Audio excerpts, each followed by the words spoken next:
हरियाणा में जनता बड़ी परेशान है। दूसरी तरफ विपक्ष आपस में ही लड़ रहा है, जबकि सरकार के सामने विपक्ष को मजबूत होना चाहिए। सोया हुआ विपक्ष जाग तो गया है, लेकिन वो आपस में ही उलझ बैठा है।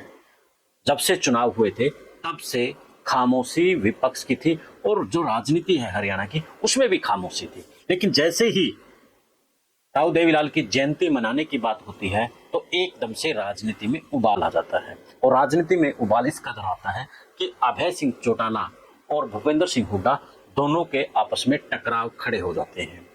अब जनता ये पूछ रही है दोनों से कि जो ये टकराव है ये आपसी छोड़ करके सरकार से क्यों नहीं टकराव लिया जा रहा है। क्यों आपस में महम कांड की बात हो, मिर्चपुर कांड की बात हो, दूसरे जो मुद्दे हैं वो सरकार के ऊपर घेरा जाए। अब कौन सी दलित एट्रोसिटी हो नहीं रही है, उन मुद्दों को भी उठाया जाए।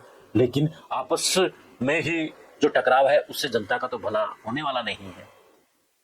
तो ऐसे में सवाल जो राजनीतिक विशेषज्ञ है वो भी कह रहे हैं कि इनकी दोनों के आपस में किसान वर्ग का जो वोट बैंक है असल में उसको लेकर के लड़ाई है, जनता को लेकर के तो लड़ाई है ही नहीं है। अब जो किसान वर्ग है वो कंफ्यूज है, वो वोट जाए यानी कि वो वोट छोड़िए, किसान वर्ग है वो जाए तो जाए किस तरफ है, अभय की तरफ, भूपेंद्र की तरफ है।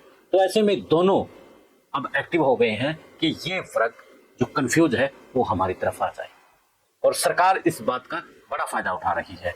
सरकार को अब घेरने में, अब सरकार को घेरने की जरूरत थी। चाहे वो सिलेंडर का रेट को लेकर के जो चुनाव के दौरान उन्होंने वायदा किया था, महिलाओं को लेकर के जो वायदे किए थे, या फिर एजुकेशन को लेकर के जो वायदे किए थे, या फिर पेंशन को लेकर के जो वायदे किए थे, या फिर जो रोजगार को लेकर के जो वायदे किए थे, उन रोजगारों, उन वायदों की ना बात करके उनके ऊपर अहम इस वक्त होना चाहिए था कि मैं उठाऊंगा, लेकिन उनको ना उठा करके वो दूसरी राजनीति कर रही है।